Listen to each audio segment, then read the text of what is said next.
Good morning, River Church. It is so awesome to be here with you today, with my beautiful wife, Liza.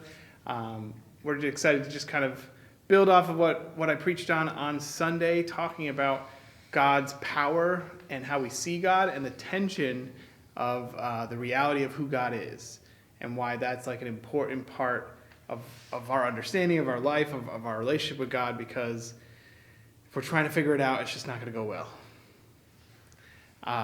The mystery of God is an important part of his character, his being. We're not supposed to figure him out. We're not supposed to have a perfect understanding, a rule book. This is what God looks like. This is how God acts, reacts. A lot of people do try to do that. A lot of denominations or religions try to do that, of like, this is how God works. This is what you have to do. And if we get into that mode, it can get dangerous in either way.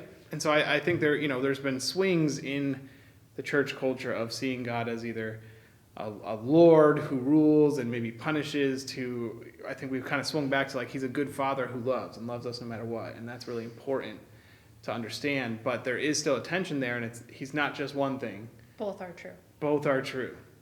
And the truth that like we're never actually going to know all of him is important. And I think that mystery is something that sometimes it should draw us in, but sometimes drives people crazy, right?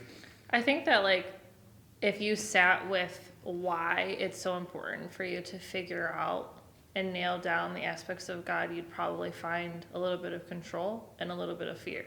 Right.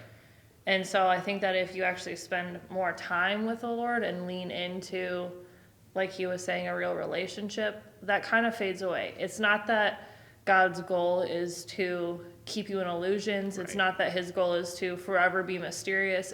It's just relationship. If I sat down and wrote, this is who Isaiah is, this is how he always responds to this is how he always feels about this is how, in just my 5 years of being married to him, I would come up to find that he responds differently than I would expect.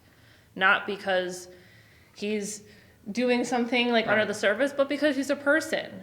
And God is a person that we get to know and have a relationship with. And it doesn't mean that he's like ever changing, but we grow and change and are ready then to learn more things about him.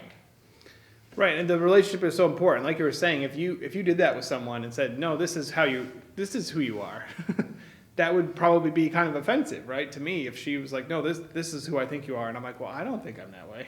Outside of just like identity principles, yeah. If it's like, this is what you always want to eat for breakfast, this is what you always like about this is the movie you want to watch, like, this is what makes you mad. Yeah. This is what makes you happy. And it's like, we do that with God often, where we're like, no, God wants me to do this, he hates this, or God only likes it when I'm this way, or we need to dress up really nice for church because God, if we doesn't like holy jeans, or wearing a t-shirt, he might be offended. And it's like these rules, and like obviously, say that kind of tongue in cheek. We have done away with a lot of rules. Not just in our church specifically, but I think the Western church as a whole has started to kind of grasp this concept of like, it shouldn't be a checklist, it shouldn't be religion, it shouldn't be rules. We're not trying to put God in a box. We've done okay with that, but we need to continue to take that to always be true of like, I'm not trying to figure out all of who God is. I just want to be in a relationship with him, and I trust him, right? And I'm not afraid that I'm going to miss something important or I'm going to mess it up, and like allow him to actually be the one who introduces me to parts of his personality, and understand what's really important is that he knows what I need to know. He knows who I need. And some of you might only know God as a good father, as a loving father, as someone who's going to pick you up when you fall, and that is all you need to know right now. And so it's not necessarily important to talk about like, well, God's the judge and God's just and God is a commander and a ruler and a conqueror, right? It's like those aspects of who he is aren't necessarily important in your season of life. until he brings them up. And we need to trust that he can do that, right? Like that he introduces himself to us in the way that we need, in the timing that we need. And I think that theology sometimes makes it like, no, we need to have a perfect picture, and this is what we need to tell everyone who God is. And I think that instead it's like, let's tell everyone that they should know God. Yeah. And let him be the one who introduces that, and understand that there is the tension, there is some things that don't always line up perfectly, and that's okay. There's scriptures where it's like, well, he seems really angry here, but then it says he's love, and like, how does that coincide. He's just, he is righteous, he's so pure you can't be in his sight. If you have sin, he has to turn away from his own son, and yet it says that he is friends of sinners and he walks with us and he wants to sit with us. And so it's like that tension is there it's all true.